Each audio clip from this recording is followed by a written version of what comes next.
J'espère que vous allez bien dans cette chaleur. Ah, c'est devant le ventilo. Nous voulons nous réjouir dans la présence du Seigneur. Et je vais prier pour ces moments. Seigneur, merci pour ton amour pour chacun de nous. Vraiment, de tout notre cœur, nous voulons te célébrer, te louer ce matin, Seigneur. Reçois notre louange, reçois notre adoration. Tel que nous sommes, nous venons devant toi, Seigneur. Nous savons que nous sommes au bon endroit, Seigneur, ce matin. Bénis chacun de nous, Seigneur, que nous puissions repartir encouragés, fortifiés à nouveau par toi. Merci, Père, au nom de Jésus. Amen. Est-ce que les enfants, vous êtes là? Non. J'entends rien. Est-ce que les enfants, vous êtes là? Ah, ok.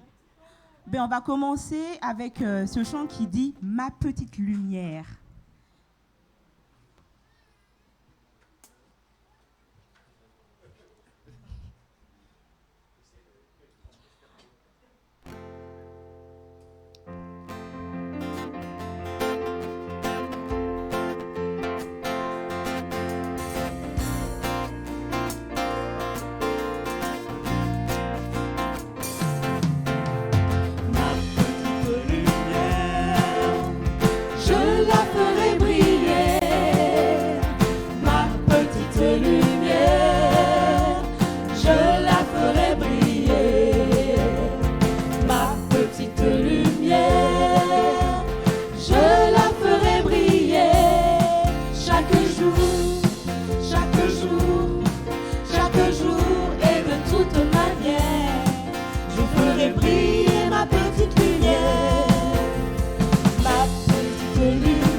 Avec le Seigneur, là où il nous emmène, au-delà de nos peurs, de nos craintes, de nos timidités. Et nous allons prendre ce chant qui dit « Emmène-moi au-delà ».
Au-delà, ma confiance est en toi. Je veux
Oh Seigneur Jésus, tu nous amènes au-delà. Merci Seigneur.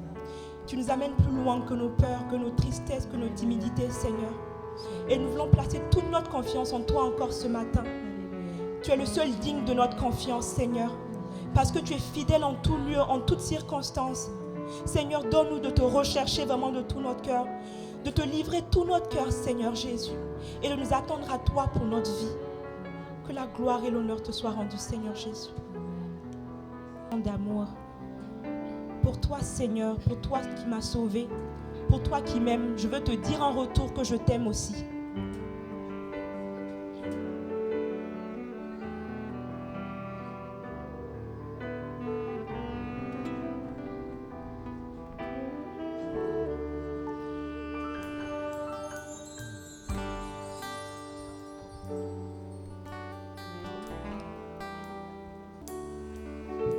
Je veux chanter un chant d'amour pour mon Sauveur, pour toi Jésus. Merci pour ce que tu as fait. Tu es si précieux, Jésus mon Sauveur. Je suis heureuse, tu m'as donné ton nom. Je ne veux pas être ailleurs que dans tes bras d'amour, dans tes bras d'amour. Tout près de toi, contre ton cœur, dans tes bras d'amour. Je veux chanter un chant d'amour pour toi mon Sauveur, pour toi Jésus. Merci pour ce que tu as fait. Tu es si précieux, Jésus mon Sauveur. Je suis heureuse, tu m'as donné ton nom. Je ne veux pas être ailleurs que dans tes bras d'amour, dans tes bras d'amour, tout près de toi, contre ton cœur, dans tes bras d'amour.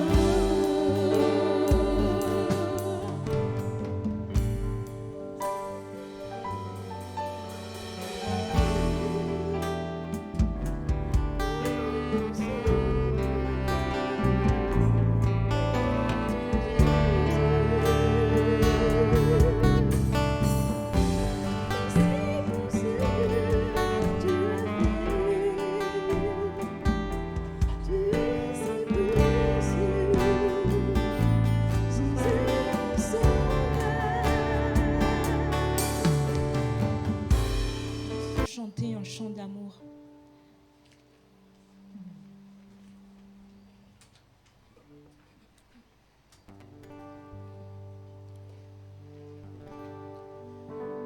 Je veux chanter un chant d'amour pour mon Sauveur, pour toi Jésus. Merci pour ce que tu as fait. Tu es si précieux, Jésus mon Sauveur.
Je ne veux pas être ailleurs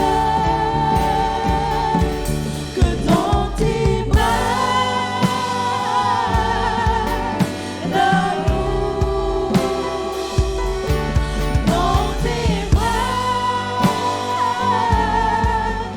d'amour, tout près de toi, contre ton cœur, dans tes bras d'amour.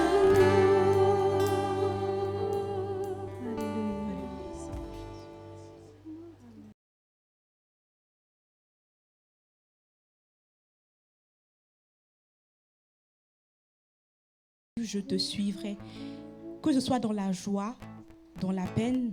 Jésus, je décide de te suivre, de t'être fidèle jusqu'au bout. Et je sais que cette route que je prends, je ne la prends pas toute seule, tout seul, mais je sais que tu seras avec moi.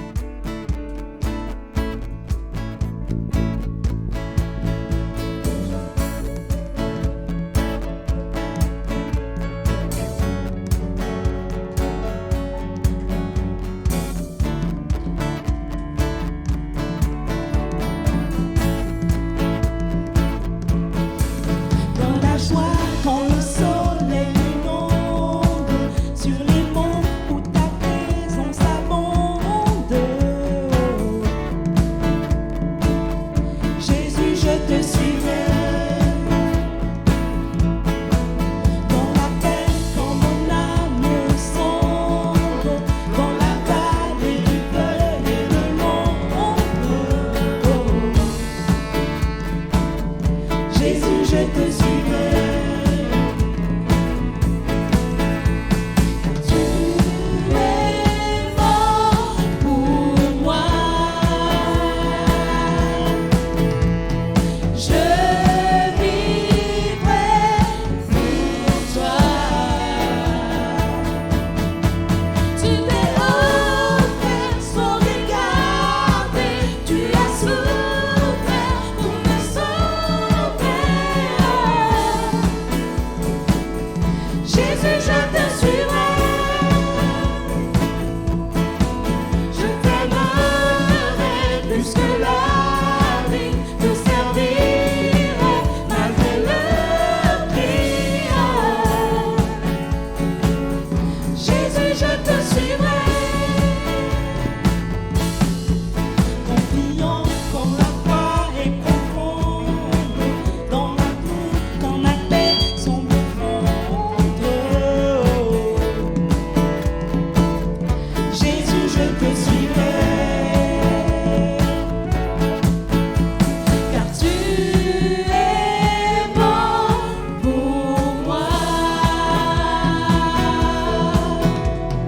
Je vivrai pour toi. Tu t'es offert sans regarder. Tu as souffert pour me sauver.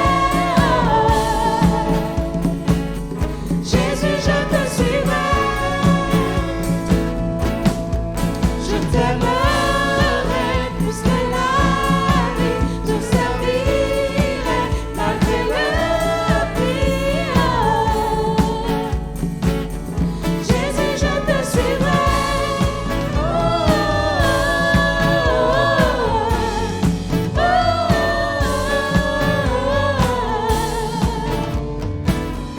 Jésus, je te suivrai.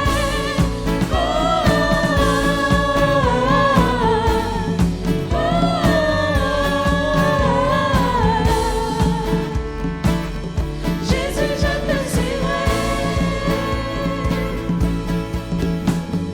Tu es mort pour moi. Je vivrai pour toi. Tu t'es offert sans regarder. Tu as souffert pour me sauver. Oh. Jésus, je te suivrai. Je t'aimerai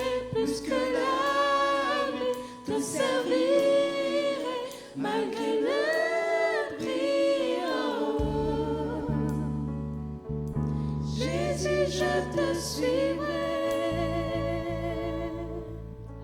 Amen. Nous allons laisser la place à la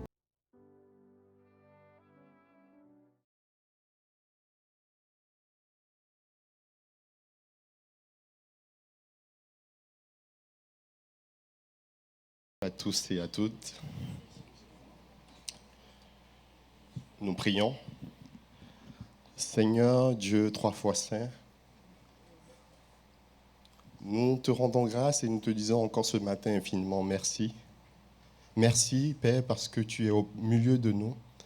Merci, Père, parce que tu veilles jour après jour, Seigneur Jésus. Et nous sommes reconnaissants encore ce matin. Nous voilà, Seigneur, encore dans ta présence. Dispose nos cœurs, Seigneur Jésus, afin de recevoir, Seigneur, ce que tu as prévu pour nous encore ce matin, Père, dans le nom de Jésus. Amen. Amen.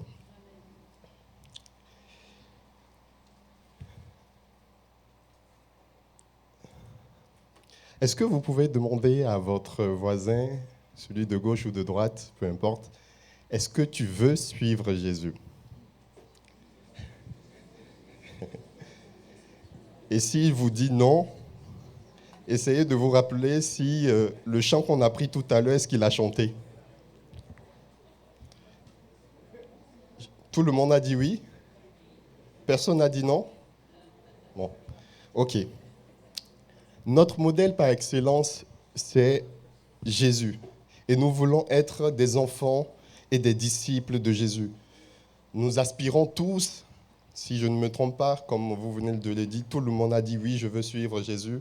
Donc nous aspirons tous à être transformés à son image, à ressembler à Jésus. Et le thème de mon passage ce matin, c'est « Jésus, je te suivrai ». On vient juste de chanter ça et tout le monde a chanté ça, si je ne me trompe pas. « Jésus, je te suivrai ». Jésus, je veux te suivre. Et c'est une déclaration que, effectivement, on a l'habitude de faire lorsqu'on chante. Et ce matin, j'aimerais qu'on réalise ensemble le bonheur qu'il y a de suivre Jésus. Jésus, je te suivrai, ça ne veut pas dire aujourd'hui, je prends le chemin que je veux, je fais ce que je veux, et plus tard, Seigneur, je vais te suivre. C'est parce que le thème est en train de véhiculer, ou je veux véhiculer par ce thème. Ce que je veux véhiculer, c'est je suis en train de suivre Jésus aujourd'hui, et je proclame avec foi que je vais continuer par suivre Jésus. Et je vais aborder mon passage en 3 points. Le premier, c'est qu'est-ce qu'un disciple ? Qu'est-ce qu'un disciple ? Le second, pourquoi je suis Jésus ? En fait, c'est pas le verbe être, je suis pas Jésus, mais pourquoi je suis, le verbe suivre Jésus. Quelle est la raison, quelle est la motivation qui m'amène à suivre Jésus ? Et mon 3e point, pour finir, on verra que suivre Jésus, c'est accepter de marcher par la foi. Suivre Jésus, c'est accepter de marcher par la foi. Donc, sans plus tarder, je démarre par mon premier point. Qu'est-ce qu'un disciple ? Qu'est-ce qu'un disciple ? Le mot disciple est traduit en grec par mathetes. Et ça signifie étudiant ou élève. Donc, autrement dit, un disciple, c'est quelqu'un qui reçoit un enseignement. C'est quelqu'un qui se laisse enseigner. Et j'ai remarqué que dans la Bible, dans Matthieu 9 au verset 14, j'ai remarqué qu'il y a Jean qui a des disciples. Donc on a des disciples de Jean.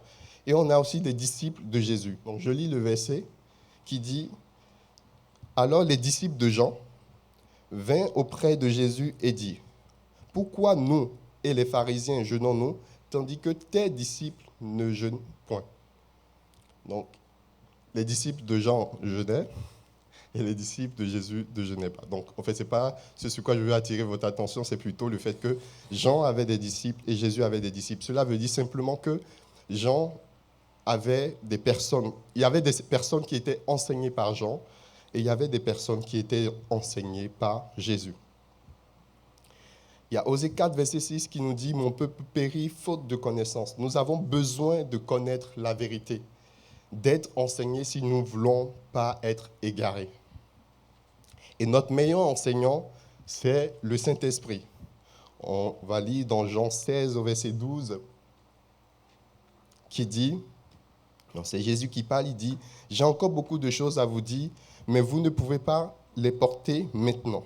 Quand le consolateur sera venu, l'Esprit de vérité, il vous conduira dans toute la vérité, car il ne parlera pas de lui-même, mais il dira tout ce qu'il aura entendu, et il vous annoncera les choses à venir. Il me glorifiera, parce qu'il prendra de ce qui est en moi et vous l'annoncera. » Le Saint-Esprit vient continuer l'œuvre de Jésus en nous. Il prend de ce qui est en Jésus pour nous l'annoncer. Il nous rappelle ce que Jésus nous a donné, nous a dit comme parole.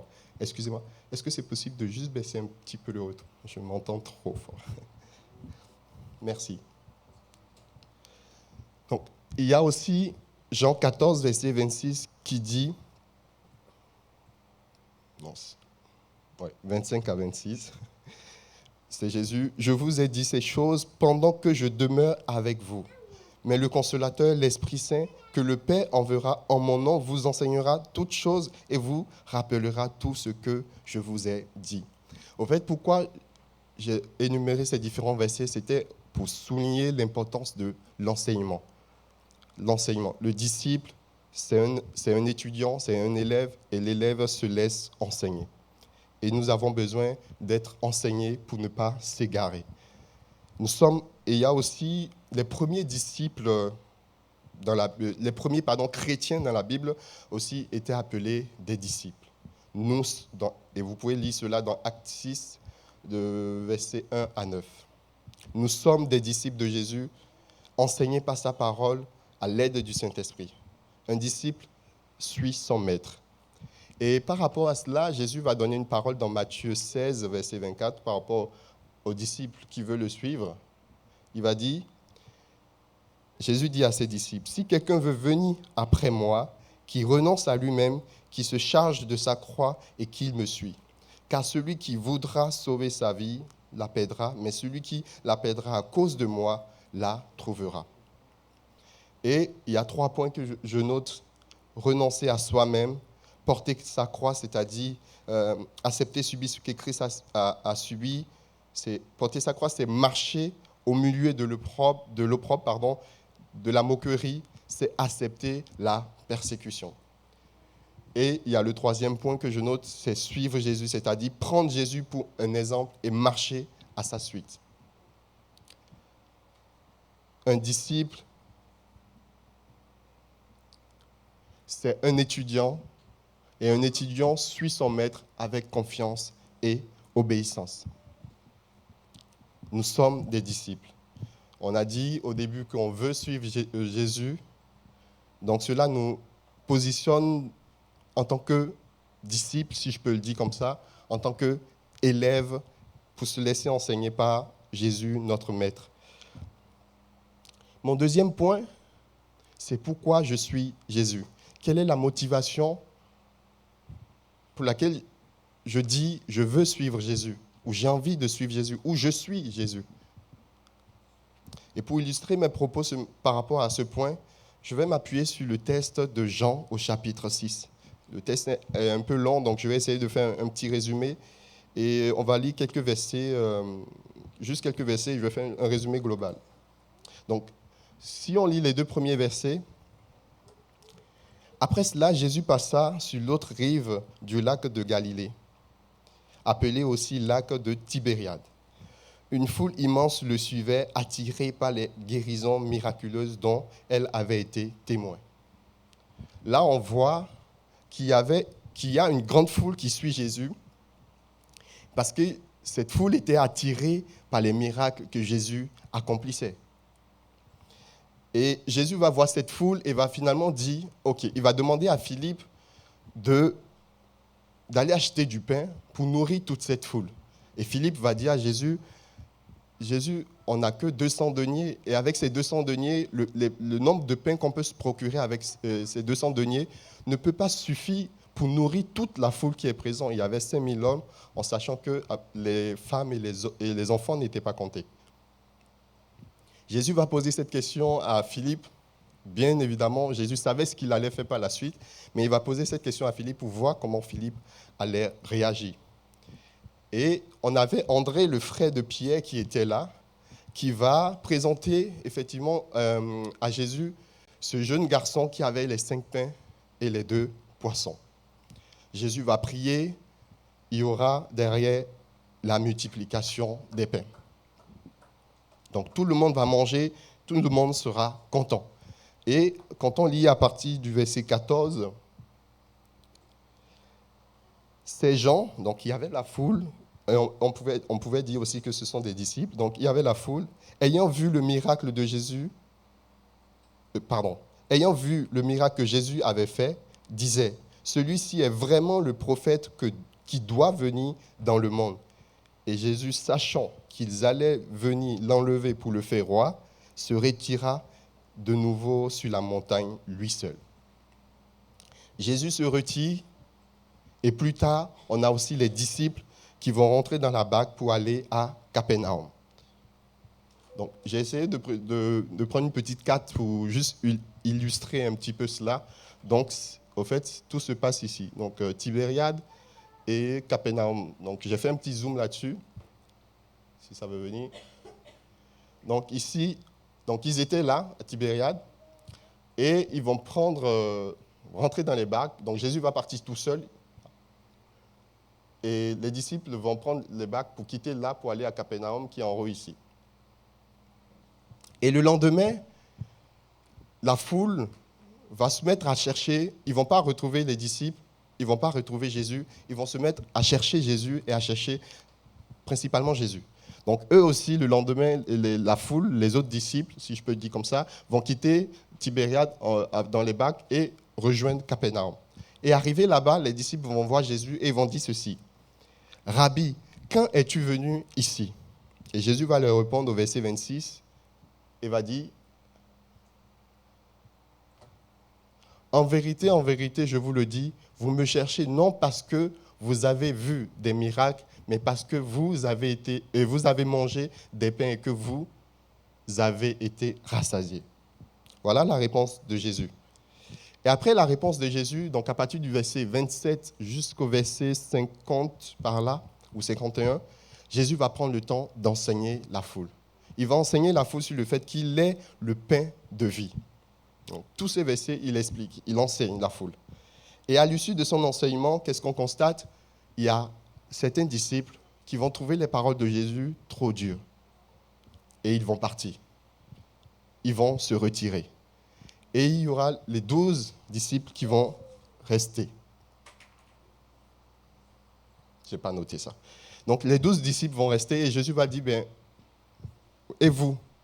Et Pierre va répondre, à qui irions-nous ? Si ce n'est qu'à toi, tu as les paroles de la vie.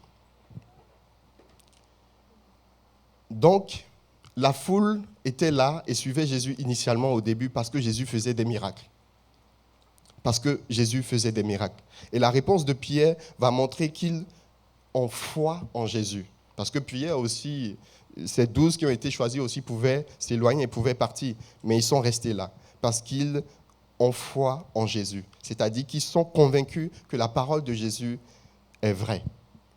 Et c'est le Saint-Esprit qui est capable de nous faire comprendre la parole de Dieu et de nous donner la capacité de se préparer pour le royaume des cieux. Pourquoi nous suivons Jésus ? Cette foule qui était là au début, ils vont voir les miracles que Jésus faisait. Déjà, ils suivaient Jésus parce qu'ils avaient déjà vu certains miracles.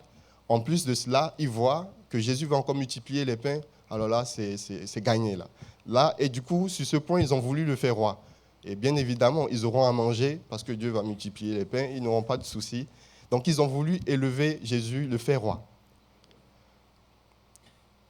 Pourquoi nous suivons Jésus ? Est-ce que c'est à cause des miracles qu'il accomplit dans notre vie uniquement ? J'insiste sur le mot uniquement. Je ne suis pas en train de dire que ce n'est pas bon de suivre Dieu ou Jésus parce qu'il est notre Père céleste, il est le Dieu qui pourvoit, il est le Dieu qui guérit, il est le Dieu qui pardonne, il est le Dieu qui restaure. Bien évidemment, on peut s'appuyer sur ces genres de choses.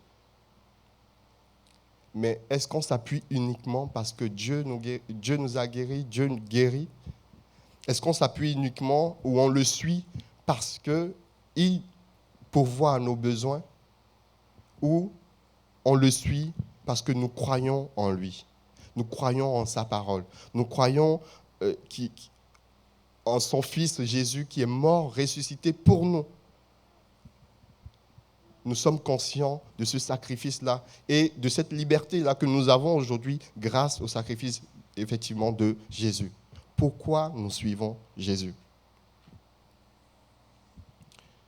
Il y a un prédicateur qui disait quelque chose qui m'a aussi interpellé à propos de cela. Il disait, si Dieu descendait aujourd'hui et disait, bon, à partir d'aujourd'hui, l'enfer n'existe plus, qui sont ceux qui vont continuer à aller à l'église? Si Dieu disait l'enfer n'existe plus, est-ce qu'il y aura des gens, est-ce qu'on va toujours continuer à le louer, on va toujours continuer à l'adorer, est-ce qu'on va toujours continuer à entretenir cette relation-là avec lui? Et quand j'ai entendu cela, effectivement, je me suis dit, oui, c'est vrai qu'il y a peut-être certains qui suivent Dieu, qui suivent Jésus parce qu'ils ont peur du pire. J'ai envie de dire c'est bien, mais ce n'est pas l'élément central. Parce que les disciples, bien évidemment, quand ils vont entendre la parole de Jésus, après, ils ne vont pas pouvoir continuer la marche avec lui. Ils vont s'arrêter là. Plusieurs sont ceux qui suivent Jésus avec une mauvaise motivation, ce qui entraîne une inconstance dans leur marche avec Dieu. Quand surviennent des épreuves et quand ils font face à la vérité de la parole, ils abandonnent. Chacun peut se poser la question, pourquoi je suis Jésus? Pourquoi j'ai envie de le suivre et pourquoi je le suis? Quel est notre état d'esprit? Quel est l'état de notre cœur en tant que disciple, en tant qu'enfant de Dieu? Sommes-nous parfois agités et impatients dans notre volonté de servir le Seigneur? Cela me fait penser à Pierre qui va couper l'oreille de Malchus. Sommes-nous capables de renier Jésus comme Pierre l'a fait? Et par rapport à cela, il y a Matthieu 26, verset 58, qui va préciser une chose. Lorsque Jésus va être trahi Pierre va suivre Jésus de loin. La Bible nous dit qu'il suivait de loin. Et parfois, le fait de suivre Jésus de loin peut nous amener à nous égarer. Sommes-nous capables de sacrifier notre vie, notre relation, notre amitié avec Dieu à cause de l'argent? On peut avoir des propositions dans le monde qui viennent compromettre, si je vais dire, ou qui viennent hypothéquer notre relation avec Dieu. Est-ce qu'on cède ou on résiste, on reste ferme? Chacun peut s'examiner, identifier là où il se trouve afin de s'ajuster en conformité avec la parole pour être agréable à Dieu et, comme j'ai l'habitude de le dire, pour profiter pleinement de ce qu'il a pour nous. Apprenons à être constants dans notre marche avec Dieu, c'est-à-dire à être fidèles dans l'engagement que nous avons pris envers le Seigneur. Soyons vigilants et que notre foi ne soit pas basée uniquement... J'avais noté cela, excusez-moi.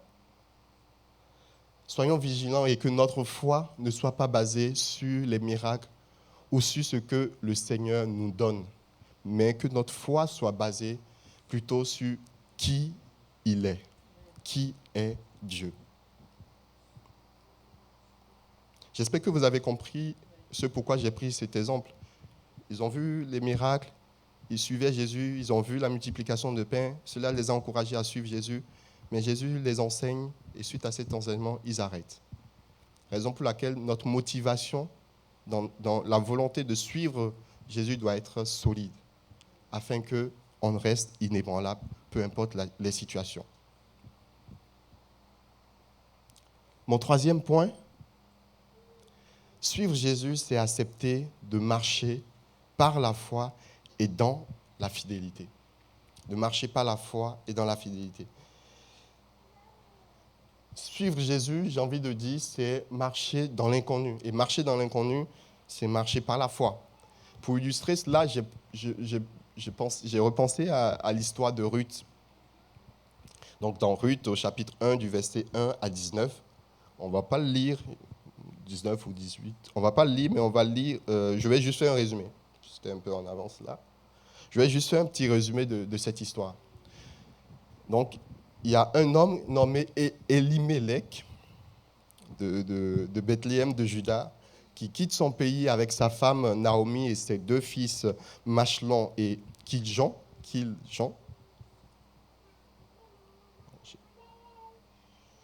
Je me suis embrouillé. Bon. Oui, j'avais noté ça. Bon, le Ruth 1, 15, 18, on va le lire tout à l'heure. Donc l'homme s'appelle Elimelech, sa femme Naomi. Donc, ils avaient 2 fils, Machlon et Kiljon. Et ces 2 fils vont épouser 2 Moabites, Orpa et Ruth. Et arrivé à Moab,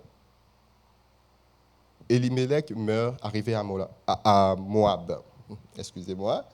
Et les 2 fils aussi vont mourir 10 ans après le mariage avec Orpa et Ruth. Naomi, finalement, se retrouve toute seule, sans son mari et ses 2 fils. Bien évidemment, il y avait ses belles-filles avec elle. Et elle va apprendre que dans son pays, le pays qu'elle a quitté pour venir à Moab, Dieu a finalement béni ce pays, parce que c'était à cause de la famine qu'ils ont quitté ce pays pour arriver à Moab, donc Juda, le peuple de Juda. Donc, ils vont retourner dans ce pays. Elle va décider de retourner dans ce pays. Et ses belles-filles vont aussi faire ce choix-là, initialement, de la suivre. Et en coup de route, Naomi s'arrête et va essayer de leur dire « Retournez dans votre pays. Retournez dans votre pays. » Et là, on a Orpa qui décide finalement de dire « Bon, j'abandonne, je vous laisse continuer, moi je retourne. » Mais Ruth va décider de poursuivre. D'où le verset 15 qu'on va lire. Et je n'ai pas noté. Et non, je n'ai pas noté. Bon, je vais le lire. Donc, Ruth 1, au verset 15. Naomi dit à Ruth, « Voici ta belle-sœur est retournée vers son peuple et vers ses dieux. Retourne comme ta belle-sœur. » Ruth répondit, « Ne me presse pas de te laisser, de retourner loin de toi. Où tu iras, j'irai. Où tu demeureras, je demeurerai. Ton peuple sera mon peuple et ton Dieu sera mon Dieu. Où tu mourras, je mourrai et j'y serai enterré. Que l'Éternel me traite dans toute sa rigueur si autre chose que la mort vient à me séparer de toi. » Naomi, la voyant décidée à aller avec elle, cessa ses instances. Ruth était décidée de suivre Naomi. Elle avait une confiance, j'ai envie de dire, aveugle envers Naomi. Et cela a été une bénédiction pour elle plus tard. Donc, pour ceux qui n'ont pas lu cette histoire, je vous encourage à le lire. C'est que 4 chapitres, si je ne me trompe pas. Apprenons à être fidèles à Dieu sans trop se poser des questions. Je ne contredis pas ma prédication de la dernière fois par rapport au fait d'aller jusqu'au bout, parce que je me rappelle que je disais il faut s'asseoir et se poser des questions. Et là, je suis en train de dire il ne faut pas trop se poser des questions.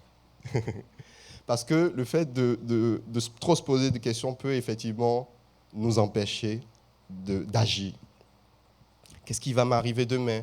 Est-ce que je vais réussir? Faisons confiance à Dieu et suivons-le. Matthieu 6, verset 34 nous dit « Ne vous inquiétez donc pas du lendemain, car le lendemain aura soin de lui-même. À chaque jour suffit sa peine. » Parfois, le fait de remettre en cause notre engagement nous empêche d'être fidèles dans notre volonté de suivre le Seigneur. Ruth ne savait pas ce qui allait arriver, mais elle a fait confiance à Naomi et elle avançait pas à pas en obéissant à tout ce que Naomi lui disait. Et comme je disais, la fin était merveilleuse pour elle et sa belle-mère. Ruth n'avait pas peur de ce qui allait arriver. Elle était confiante au point de dire, là où tu mourras, je mourrai. Là, il faut vraiment avoir confiance. Rappelons-nous du texte que j'ai cité au début dans Matthieu 16, au verset 24. Je vais le lire. C'est Jésus qui dit à ses disciples, « Si quelqu'un veut venir après moi, qu'il renonce à lui-même, qu'il se charge de sa croix et qu'il me suit. » Et là, dans cette histoire, je vois Ruth qui renonce à elle-même, contrairement à Orpa. Ruth renonce à elle-même et elle fait confiance à Naomi. Elle a accepté de subir tout ce que sa belle-mère allait subir. Là où tu mourras, je mourrai. Elle est restée fidèle dans son engagement qui était de suivre Naomi. Elle était aussi obéissante envers Naomi, même si elle ne comprenait pas tout. Je pense que c'est un bon exemple qu'on peut suivre aujourd'hui, nous, vis-à-vis de Dieu, nous, vis-à-vis de Jésus. Le faire confiance. Là où tu me dis, Seigneur, d'aller, je vais y aller, parce que je sais que je ne serai pas déçu. Je ne vois pas l'issue, je ne vois pas comment ça sera possible, mais toi, tu es bien plus grand que ce que je peux comprendre. Toi, tu es bien plus grand que ce que je peux voir, et je te fais confiance. Et parfois, on peut raisonner, on dit, oui, Seigneur, tu me demandes de faire ceci, tu me demandes de faire cela, mais regarde, des fois, on veut débattre avec Dieu. On veut faire comprendre à Dieu que son choix, il y a un problème là-dedans. Mais non, il est Dieu. Rappelez-vous, ça m'a aussi interpellé quand il a demandé à Philippe d'aller acheter du pain pour nourrir toute la foule. Il savait ce qu'il allait faire, mais il a posé cette question à Philippe juste pour voir comment Philippe va réagir. Et j'ai envie de dire parfois, faisons confiance parce que Dieu, il sait ce qu'il va faire. La foi en grec a la même racine que la fidélité, c'est pistis. Pistis, oui, c'est ça. Et suivre Jésus nous engage à être fidèles. Et je n'ai pas vu dans la Bible les disciples dire à Jésus, « Bon, Seigneur, aujourd'hui, je ne me sens pas très bien, je ne suis pas très en forme aujourd'hui pour te suivre. Donc, devance-moi, avance, hein, on se verra demain. » Si vous avez vu ça dans la Bible, je veux bien le passage pour le lire. Je n'ai pas vu les disciples réagir ainsi. Là où était le maître, ils étaient là. Effectivement, il y avait des moments intimes où Jésus se retirait pour prier. Je ne parle pas de ces instants-là. Mais là où étaient les disciples, là aussi, et là où était le maître, là aussi étaient les disciples. Et que cela soit vraiment notre volonté aussi. Seigneur, là où tu es, je veux être. Là où tu veux que je sois, je veux être. Le Saint-Esprit est là pour nous conduire dans la vérité et nous aider à être constants dans notre engagement envers Dieu. Jésus, je te suivrai. Jésus, je veux te suivre, mais avec une bonne motivation. Juste pas à cause des miracles, juste pas à cause de ce que je peux voir, mais à cause de qui tu es. Et pour conclure, j'ai pris ce passage de Luc 6, verset 40 qui dit « Le disciple n'est pas plus que le maître, mais tout disciple accompli sera comme son maître. » Et je vous ai posé cette question au début. Tout le monde veut suivre Jésus. Et si je vous pose la même question, qui veut être comme Jésus? Je pense que tout le monde va dire « Je veux être comme Jésus ». Le disciple n'est pas plus que le maître, mais tout disciple accompli sera comme son maître. J'ai pris la version Semeur de ce passage qui dit le mot accompli. Donc, dans la version Semeur, c'est bien formé. Le disciple n'est pas plus grand que son maître, mais tout disciple bien formé sera comme son maître. Et là, je pense que vous comprenez pourquoi au début j'ai insisté sur le fait de se laisser enseigner. Nous avons besoin d'être enseignés. si on est bien enseigné, bien formé, on sera comme le Maître. Et le Saint-Esprit est là pour faire cette œuvre en nous, parce qu'il prend de ce qui est en Jésus pour nous les annoncer. Comme Ruth, même si on ne sait pas de quoi sera fait demain, prenons un engagement strict et rigoureux envers le Seigneur et restons constants dans cet engagement avec l'aide du Saint-Esprit. Et il pourvoira à nos besoins. C'est vrai, il guérit. C'est vrai, il bénit. C'est vrai, on peut citer pas mal de choses, mais que ça ne soit pas l'élément central qu'on met tout au début. Mais sa personne, son amour, le sacrifice de Jésus pour nous. Que ça soit sur cette base-là qu'on s'appuie, qu'on s'enracine, afin que lorsque le vent va souffler, lorsqu'il y aura la tempête, on reste inébranlable. Gardons la foi en Jésus, car il est le chemin qui mène à la vie éternelle. Voilà ce que je voulais partager avec vous ce matin, et que Dieu bénisse sa parole. Amen.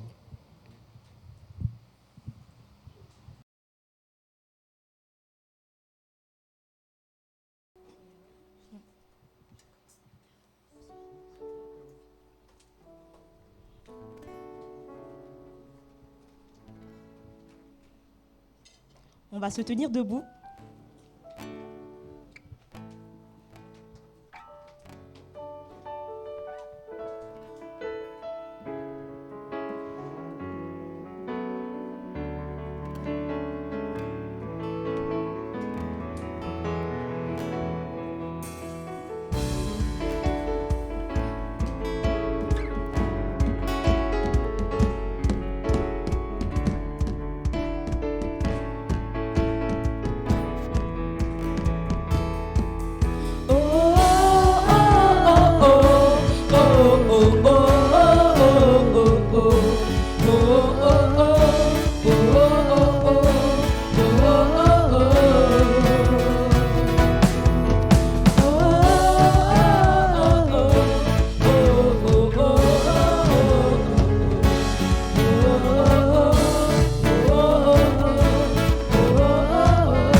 jusqu'à son retour.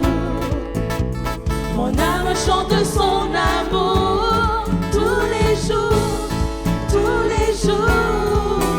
Oui, toujours le bonheur et la grâce m'accompagneront devant sa face, dans sa présence, tellement de joie, tellement de joie. Et tant qu'il se trouve auprès de moi, aucun mal, mon âme, tu ne craindras. Et dans son temps, je reviendrai, je reviendrai. Yahweh, Yahweh, tu fais briller sur moi ton soleil. Yahweh, Yahweh, ta lumière chasse au loin les ténèbres. Yahweh, Yahweh, ta parole éclaire mon sentier. Yahweh, Yahweh, Yahweh. Jésus, Jésus, tu fais briller sur moi ton soleil. Jésus, Jésus, ta lumière chasse au loin les ténèbres. Jésus, Jésus, ta parole éclaire mon sentier. Jésus, Jésus, Jésus.